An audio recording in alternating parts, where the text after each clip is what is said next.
Hello everyone, welcome or welcome back to CSIR Net 24/7. My name is Meghna Shrivastava. दिसंबर का exam आपका आ रहा है। एक बार हम लोग बात करेंगे इस बार का रिजल्ट कैसे बना था जून शिफ्ट का।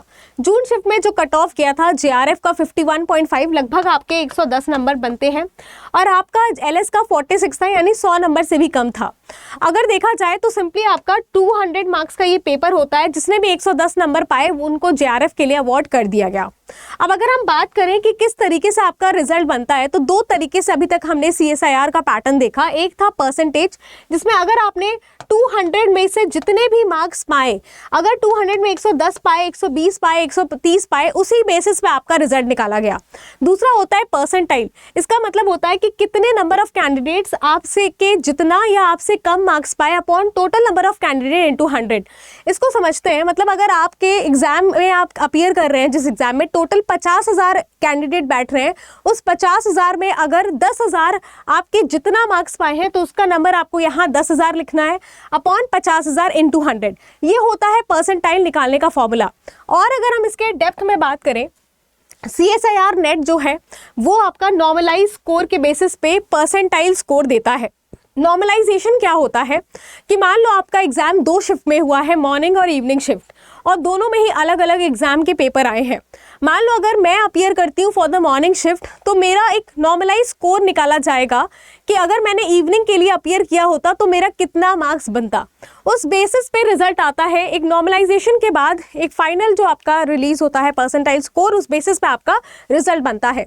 तो ये तब होता है जब आपका 2 शिफ्ट में एग्जाम हो। बेस्ड ऑन परसेंटाइल आपका नॉर्मलाइज स्कोर के बेसिस पे रिजल्ट निकलता है। परसेंटेज में आपका मार्क्स बेस्ड कंपैरिजन है, यानी आप जितने भी कैंडिडेट्स अपीयर किए सभी को जितने मार्क्स मिले उस बेसिस पे रिजल्ट निकला, लेकिन परसेंटाइल में रैंक के बेसिस पे। अब वो नॉर्मलाइजेशन के बाद आपकी रैंक निकाली जाती है परसेंटाइल के बेसिस पे, और उस पे फिर आपका फाइनल रिजल्ट आउट किया जाता है। और डिटेल में अगर हम बात करें गाइस, तो परसेंटाइल क्या होता है कि जिसका पेपर डिफिकल्ट था, मान लो अगर मैंने मॉर्निंग के लिए अपीयर किया, इवनिंग डिफिकल्ट था, तो इवनिंग वाले बच्चों को कहीं ना कहीं 10 नंबर का बेनिफिट मिलता है, और जो लेस डिफिकल्ट शिफ्ट होता है उसको थोड़ा सा कम बेनिफिट मिलता है। क्योंकि नॉर्मलाइजेशन में जैसा मैंने कहा कि मैंने अगर इवनिंग का पेपर दिया होता तो मुझे कितने मार्क्स मिलते, उस बेसिस पे फाइनल रिजल्ट निकाला जा रहा है ना, उस बेसिस पे नॉर्मलाइजेशन हो रहा है। तो वहाँ पर मेरा अगर पेपर इजी था तो डिफिकल्ट पेपर में डेफिनेटली मुझे 10 नंबर कम मिलेंगे। इसीलिए बेनिफिटेड आपके डिफिकल्ट शिफ्ट वाले होते हैं। इवनिंग जो आपके लेस डिफिकल्ट हैं वो थोड़े कम बेनिफिटेड होते हैं कंपैरेटिवली। तो यहाँ पर आपका फेयर ट्रीटमेंट नहीं माना जाता है, क्योंकि कहीं ना कहीं नॉर्मलाइजेशन से आपका स्कोर थोड़ा कम हो सकता है, या जिसका कम स्कोर है उसको रैंक ज़्यादा अच्छा आ सकता है और उसको जेआरएफ मिल सकता है, आपको नहीं मिल सकता है। तो परसेंटाइल स्कोर हमेशा से एक प्रॉब्लम रहा था स्टूडेंट्स के लिए, लेकिन इस बार का जो रिजल्ट आया था वो परसेंटेज बेसिस पे आया था। सभी को इक्वली ट्रीट किया गया, जिसको जितना मार्क्स मिला उस बेसिस पे ही रिजल्ट निकला। किसी भी तरीके का नॉर्मलाइजेशन नहीं था। आपका marks simply it was not about the benefit या रैंक, सिंपल जितने मार्क्स थे उस बेसिस पे, क्योंकि परसेंटेज आपका वही सीधा सीधा रिजल्ट निकालता है। तो गाइस अगर मैं आपको बताऊं, इस बार का रिजल्ट भी आपका परसेंटेज के बेसिस पे निकल सकता है। आप जितना पढ़ते हैं, जितना अपीयर करते हैं, जितना क्वेश्चन करके आएंगे, जितना सही करके आएंगे, उसी बेसिस पे आपका रिजल्ट निकलेगा। आपको परसेंटाइल के लिए कम ज़्यादा या इतना ज़्यादा जो प्रोसेस होता था वो शायद हटा दिया जाएगा। पिछले बार तो नहीं था, दिसंबर में भी मुझे उम्मीद है नहीं होगा।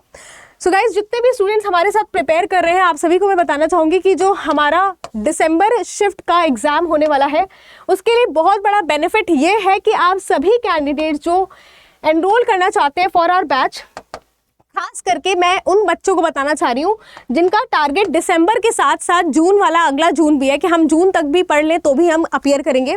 तो आपके लिए ये मेगा पैक पे चल रहा है। 18 मंथ्स की वैलिडिटी है, मतलब 18 महीने तक कोई भी नया बैच लॉन्च होगा उसका भी एक्सेस मिलेगा, रिकॉर्डिंग बैचेस का भी एक्सेस मिलेगा, और टेस्ट सीरीज भी मिलेगी। ये तभी आपको मिलेगा अगर आप अभी एनरोल कर लेते हैं और आपको YT12 कोड का इस्तेमाल करना है, जिससे कि आपका ये जो फीस है ये और कम हो जाएगा। एक बार मैं आपको दिखा देती हूँ। जैसे आप इस पर क्लिक करते हैं, आपको बाय नाउ पे जाना है। यहाँ पर ऑलरेडी एक कूपन है, इसको अप्लाई करो।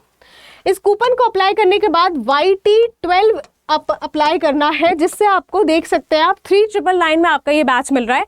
तो जल्द से जल्द एनरोल कर लें और अपनी प्रिपरेशन स्टार्ट कर दें। मिलते हैं गाइस इसे और सेशन के साथ। Thank you so much.